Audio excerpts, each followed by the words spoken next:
आप ये सोचते होंगे जब इलेक्शन आते हैं, फैसले होते हैं, अरे उससे हमारा क्या लेना देना, हम राजनीति में नहीं हैं, हम पॉलिटिक्स में नहीं हैं, हम सियासत में नहीं हैं।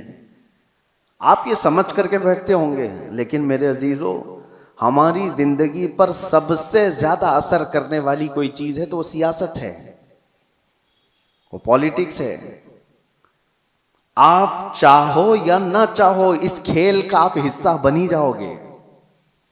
कल को जो ताकत इलेक्टेड होकर बैठती है, अरे मियां वो हमारे जिंदगियों के रोजमर्रे के फैसले लिया करती है। आप समझ करके चलो।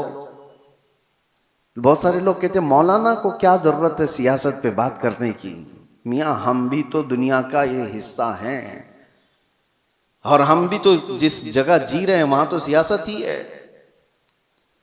कल को फैसला कायम कर लिया जाएगा कि आपको सुबह इतने बजे उठना है, इतने बजे सोना है, पार्लियामेंट में फैसला हो चुका है, तो हमारी जिंदगी पर असर करेगा कि नहीं करेगा? जो कुछ भी है, आप ताजिर हैं, छोटे से बिजनेस करने वाले हैं, पार्लियामेंट में बैठ करके कोई भी बिल पास हो गया कि 1 लाख रुपए की आमदनी तुम्हारी हो रही है तो तुम्हें इतना टैक्स देना होगा, इतना फला देना होगा, तुम्हारे बिजनेस पर असर होगा कि नहीं होगा? तुम छोटे ही आदमी हो, लेकिन सियासत का असर पूरे कौम के ऊपर हमेशा हुआ करता है। आप हिस्सा नहीं हैं, आप इलेक्शन लड़ते भी नहीं हैं, वोट देते भी नहीं हैं, दूर रहते हैं। लेकिन मैं आपको बताता हूं, आपका बच्चा होगा, आप स्कूल भेजेंगे कि नहीं भेजेंगे? स्कूल की एजुकेशन पूरी कौन बनाता है? पार्लियामेंट बैठ करके बताती। एक एजुकेशन बोर्ड होगा पार्लियामेंट के जरिए से, और उस एजुकेशन बोर्ड यानी एजुकेशन मिनिस्टर भी तो होता है, उसके अंडर में पूरे मुल्क के अंदर क्या सिलेबस चलना चाहिए ये सब डिसाइड होगा। तो जो वो डिसाइड करेंगे वही आपके बच्चे को पढ़ाना पड़ेगा। तो सियासत का असर आया कि नहीं आया? आप हजार दूर भागते हों, लेकिन आपको कभी किसी से कोई भी मसला हो गया, कोई तकरार हो गई, चलें कुछ मसले ऐसे पेश आए, केस हो गया, कहाँ जाएंगे आप? अदालत में जाएंगे। आपको कोर्ट में जाना है। अदालत के पूरे जो आईन बने हुए हैं, कानून बने हैं, वो सियासत के असर में ही बने हुए हैं। आप इससे दूर नहीं जा सकते।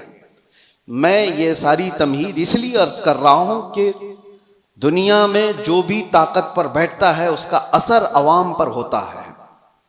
अब इस तमहीद को अगर समझ चुके हो तो आगे की बात सुनो गौर से, बहुत ध्यान से, किस लिए मैं कह रहा हूं। जब जब ताकत, बड़ी ताकत हुकूमत पर बैठती है तो अवाम की रोजमर्रा की जिंदगी पर तो असर होता ही है, लेकिन साथ ही साथ अकीदे पर भी असर हो जाता है, ईमान पर भी असर होता है।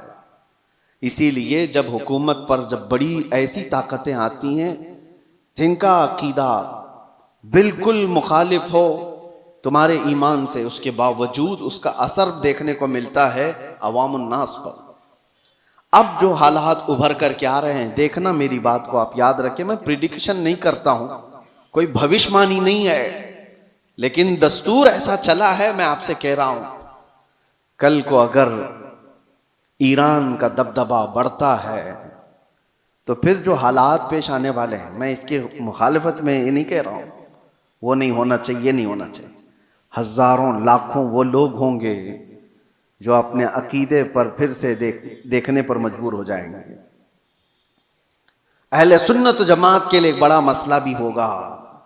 ऐसी ही उससे 100 साल पहले जब सऊदी में वहाबी हुकूमत कायम हुई, पैसा, ताकत, सब कुछ उनके पास था, उलमा खरीदे गए, किताबें छपाई गईं, जन्नतुल बकी को बिल्डोजर से पूरा तहस नहस कर दिया गया, शिर्क के नाम पर बहुत सारी चीजों को खत्म किया गया। तो ताकत थी, हुकूमत आई, और एक दो नहीं, हजारों लाखों की तादाद में उनके अकीदे की बोली बोलने वाले लोग पैदा हो गए। सिर्फ अवाम नहीं, उलमा भी, बड़े बड़े मुफ्तियाने किराम जो मनसबदार है, वो सब दौलत के तहत में आ गए, ताकत के तहत आ गए। ये दुनिया का मामूल है, ये चलता रहेगा। कल को आप भी देखना, जब कोई पावर में आएगा तो उसकी तरफ बहुत सारी कौम हो जाएगी। वो बहुत रेयर लोग हैं जो अपने ईमान पर कायम रहते हैं, वो रसूलुल्लाह के दीवाने हैं। मेरे आका सल्लल्लाहु तआला अलैहि वसल्लम के सहाबा में उस वक्त आपको बिल्कुल इस बात का अपोजिट आपको दिखाई देगा। इसका अपोजिट, हुजूर ने जब ईमान की दावत दी तो सबसे पहले आपके पास आने वाले सहाबा गरीब थे, बहुत गरीब थे। और ऐसा नहीं कि हुजूर पाक सल्लल्लाहु तआला अलैहि वसल्लम का माल देख करके वो आए थे कि बड़ी ताकत के मालिक हैं, बड़े दौलत के मालिक हैं, इनके पास जाएं। नहीं, उस रसूल के पास वो आए थे जो पेट पर पत्थर बांधा करता। वो सहाबा उस रसूल के पास आए थे जो फाका कशी को ज्यादा तरजीह देता। रसूल करीम सल्लल्लाहु तआला अलैहि वसल्लम के साथ आ तो गए गरीब सहाबा, लेकिन उनके अपोजिट में कौन थे? अबू जहल बड़े पैसे वाला, अबू लहब बड़े पैसे वाला, सफवान बड़े पैसे वाला, इतने बड़े बड़े मालदार लोग वहां पर थे जो ये पूरे सहाबा की अकेले कफालत कर सकते थे। सारे सहाबा को वो अकेले पाल सकते थे। अब यहां पर मैं आपको बताता हूं, एक तरफ माल और पैसा और ताकत और कुव्वत है, और एक तरफ ये गरीब सहाबा की जमात है जो पीटी जा रही है, मारी जा रही है। सहाबा ने क्या किया? अल्लाहु अकबर। वो मुझे बात याद आती है, खंदक के मौके पर 1 महीने से सहाबा खंदक खोद रहे थे, और जब जंग शुरू हुई 12,000 के करीब तादाद में मुशरिकीन आ गए खंदक के उस पार। उनको पता नहीं था ये खंदक वाली जंग है मुशरिकीन को। ये सहाबा ने नया तरीका इख्तियार किया था मदीने की हिफाजत के लिए कि वो खंदक अबूर करके मदीने में ना आ जाए। खैर, महीना गुजर गया था, खाने पीने की चीजें खत्म हो गई थी, फाके पर फाका चल रहा था। उस वक्त सामने वाली जो फौज थी वहां से तो रोज गोश्त भुनने की खुशबुएं आती, गरम रोटियां उधर पक रही थी। वहां तो पैसा था, माल था, खाने की इफरात थी। सहाबा इधर भूखे हैं, प्यासे हैं, लेकिन तारीख में आप खोल करके देखो, एक सहाबी ने भी रसूलुल्लाह के ये कहा हो कि चलो उधर खाने की लजीज चीजें हैं, जाकर खा करके तो आए, उस तरफ उन्होंने चेहरा तक नहीं किया। हुजूर पाक सल्लल्लाहु तआला अलैहि वसल्लम ने उनसे कहा, ऐ मेरे सहाबा, मुझे पता है वो गोश्त की खुशबुएं तुम्हारी भूख को और बढ़ा देती होंगी, तुम्हारा सब्र टूटता होगा, सब्र करो। सहाबा ने क्या कहा? या रसूल अल्लाह सल्लल्लाहु तआला अलैहि वसल्लम, हम रोटी और बोटी के लिए इस जंग में आए होते तो यहां नहीं होते, वहां होते। हम आए हैं सिर्फ चेहरे रसूल के लिए।